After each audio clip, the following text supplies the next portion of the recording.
बिस्मिल्लाहिर्रहमानिर्रहीम। व्यूअर्स, आज का हमारा न्यूमेरिकल है a student presses her palm with by her thumb with a force of 75 Newton.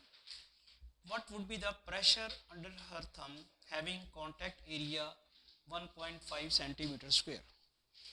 Question में क्या क्या दिया हुआ है और मालूम क्या करना है। फोर्स दी हुई है, ठीक होगी, और कांटेक्ट एरिया दिया हुआ और फाइंड क्या करना है। इसका मतलब है कि ये तीन कोई हमारे पास कोई फार्मूला है जिसमें ये तीन चीज़ें एग्जिस्ट करती हैं, फोर्स, एरिया और प्रेशर। तब जी क्या होता है, बोलें शाबाश। मैं पहले जी नहीं वो उधर किधर चले गए आप, हाइड्रोलिक प्रेस की तो बात ही नहीं हो रही ना। देखिए, जैसे लास्ट लेक्चर्स में हम पढ़ रहे थे density is equal to mass per unit volume, वहाँ तीन चीज़ें थी। कौन कौन सी थी?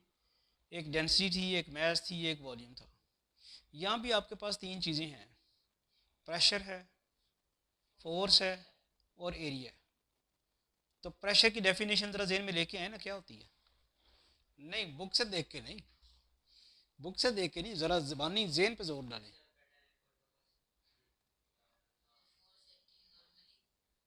हाँ हाँ हाँ हाँ। लेकिन देखिए, जैसे डेंसिटी की सबसे आसान डेफिनेशन क्या है, मास पर यूनिट वॉल्यूम। इसी तरह प्रेशर की भी एक डेफिनेशन है। प्रेशर की क्या डेफिनेशन है? This is force per unit area, ये है प्रेशर की डेफिनेशन। यानी P is equal to F over A, force per unit area. ये हमने पहले भी पढ़ा हुआ है। हमने कहाँ पढ़ा था ये? पास्कल्स लॉ में भी पढ़ा, पास्कल्स लॉ की एप्लीकेशन में भी पढ़ा, हाइड्रोलिक जो अब प्रेस है उसमें भी ये पढ़ा। तो आना चाहिए ना प्रेशर। अब ये दो चीज़ें नहीं बोलनी आपने। डेंसिटी का फार्मूला हमने लास्ट लेक्चर में पढ़ लिया था, ये प्रेशर का फार्मूला है। Pressure is the force per unit area. Density क्या है? That is mass per unit volume. ये क्या है? Force per unit area. अब इसके हिसाब से आप चलें। अगर आपको ये फार्मूला नहीं आता तो आप न्यूमेरिकल कभी नहीं कर सकते। तो यहाँ क्या क्या दिया हुआ उसने? Here F is equal to 75 newton. ये अब कभी भूलना नहीं है आपने एग्जाम तक। ये दो फार्मूले जब तक मैंने डिस्कस करनी है, डेंसिटी का लास्ट लेक्चर में और प्रेशर का जो हम पढ़ रहे हैं। F is equal to 75 newton और area is equal to 1.5 centimetre square. ये जो सेंटीमीटर स्क्वायर है इसको आपने मीटर में कन्वर्ट लाजमी करना है। कैसे करेंगे? 100 इंटू 100 मीटर स्क्वायर। 1 सेंटीमीटर किसके इक्वल होता है? 1 मीटर किसके इक्वल होता है? 100 सेंटीमीटर के। तो ऑब्वियसली फिर जब आपने इस सेंटीमीटर के, ये स्क्वायर है ना, अगर सिर्फ सेंटीमीटर होता तो उसको हम 100 से डिवाइड करते, लेकिन चूँकि स्क्वायर है तो फिर 100 इंटू 100, या यूँ कहें कि 100 स्क्वायर से डिवाइड करना पड़ा। अब इसकी कैलकुलेशन बेशक आप करनी चाहें तो कैलकुलेटर से बता दें ज़रा मुझे क्या आती है, वो करके एरिया, और उसके बाद हम प्रेशर की तरफ जाएंगे।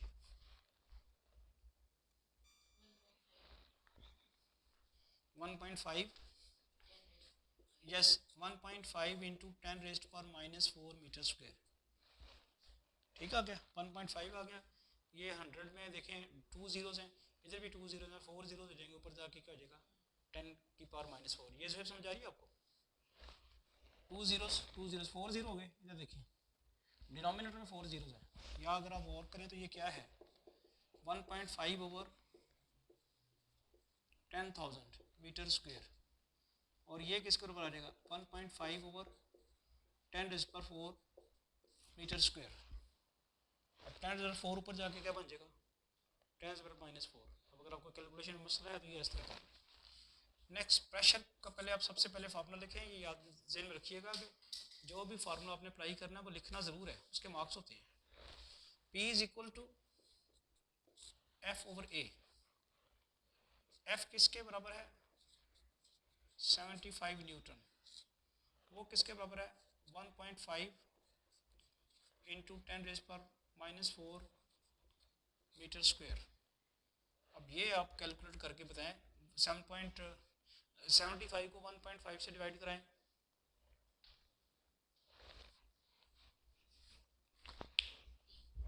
फिफ्टी आ गया, बिल्कुल सही बताया आपने। ये बन जाएगा आपके पास 50 इंटू 10⁻⁴ न्यूटन पर मीटर स्क्वायर। ये समझ आई, 75 को उन्होंने 1.5 से डिवाइड किया तो 50 आ गया। ये नीचे 10⁻⁻⁴ है, इसको ऊपर ले जाएंगे 10⁻⁴ हो जाएगा, न्यूटन पड़ा हुआ मीटर स्क्वायर। तो ये हमारा रिक्वायर्ड प्रेशर है।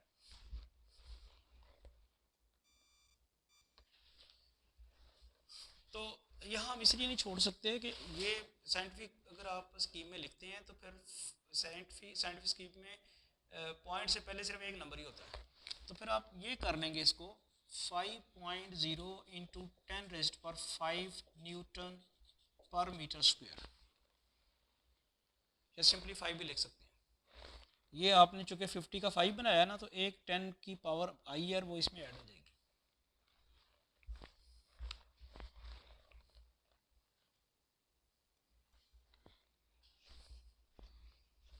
अब एग्ज़ाम से पहले ये क्वेश्चंस आपको नहीं भूलने चाहिए, वैसे भी नहीं भूलने चाहिए। बेसिक क्या है, थीम फार्मूला है आपके सामने, कौन सा, P is equal to force over A, F over A. Density में क्या था, density is equal to mass और वॉल्यूम, वो हमने लास्ट क्वेश्चन पे किए। अब आपने ये याद रखना है, और जैसे ही क्वेश्चन आपके सामने आए तो फौरी तौर पे इमीडिएटली आपने ये देखना है कि इस पे डाटा क्या दिया हुआ है। जो डाटा दिया होता है उससे पता चलता है कि कौन सी चीज़ दी हुई है, कौन सी मिसिंग है और कौन सा फार्मूला लगेगा। यानी अब यहाँ डेंसिटी का फार्मूला तो लगाना ही फजूल है, आप लगा ही नहीं सकते, जहाँ डेंसिटी गिवन ही नहीं है, ना वॉल्यूम गिवन है, ठीक है ना। तो सिचुएशन के मुताबिक आपने फार्मूला लगाना।